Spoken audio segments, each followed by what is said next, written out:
Welcome back to KVUE News at 4. You know, June is Men's Health Month, a time to raise awareness about health issues that often go undiscussed. And one of those issues is male infertility. Dr. Parviz Kavoussi is a reproductive urologist at St. David's South Austin Medical Center, here to talk about the causes, the treatments, and what men should know. Dr. Kavoussi, thanks for being here with us. Thank you for having me. First question here, let's talk about just how common male infertility is. This is something that is more common than most people think. Absolutely. It's remarkably common and very underdiagnosed, unfortunately. So about 1 in 7 couples has trouble getting or staying pregnant. 20% of those couples, it is solely due to a male factor. Another 40% of the time, there could be a male factor plus a female factor. So that means when you do the math, 60% of the time, when there's a challenge, there's at least something going on our side.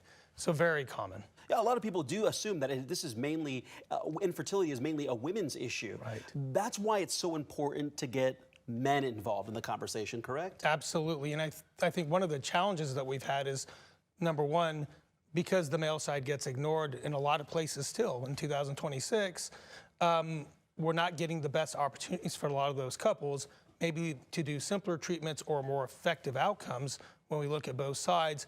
And number two, what ends up happening is the burden and the onus ends up on the women, which honestly is not fair. We should have equal assessments and then understanding of where can we get gain to give that couple the best opportunity to build their family. But sometimes it's difficult for men to talk about this. Of course. Yeah. There is stigma that goes along with this, unfortunately, still. It's nothing, I mean, no guy expects to be sitting in my office having these conversations. But this is part of the conversation that we have. We talk about how common it is. It's nothing out of the ordinary. It's nothing that's reflective of anything else but that man, but a certain part of the machine and their cellular function. It's just another part of the machine. So our goal is, can we fix it? If not, then how can we help that couple get pregnant best with the cells that we have available? What should men be watching for? What are the symptoms here? So there are not a lot of symptoms that are going to show up for subfertility, for having low sperm counts or even no sperm sometimes. So I think the things to be aware of is what are things that cause it that are preventable, and then which ones do we need to at least be aware of to try to know when to seek help for. So, you know, there's a lot of causes that we find for male infertility, things like environmental factors, lifestyle factors. There's anatomic factors that won't be picked up unless a reproductive specialist is examining a man. There are genetic factors, there are hormonal factors. So there's a lot of things that play a role here. So I think when that couple sees that they're struggling, they're not getting pregnant, getting both sides evaluated is critical so that we don't miss half the equation. You have to be aware of the factors here, and that's probably what treatment would look like based on the factors. Absolutely. So depending on what the causes are, couples get to choose which route is the right and fit route for them as a couple, depending on, are they going to jump to levels of technology?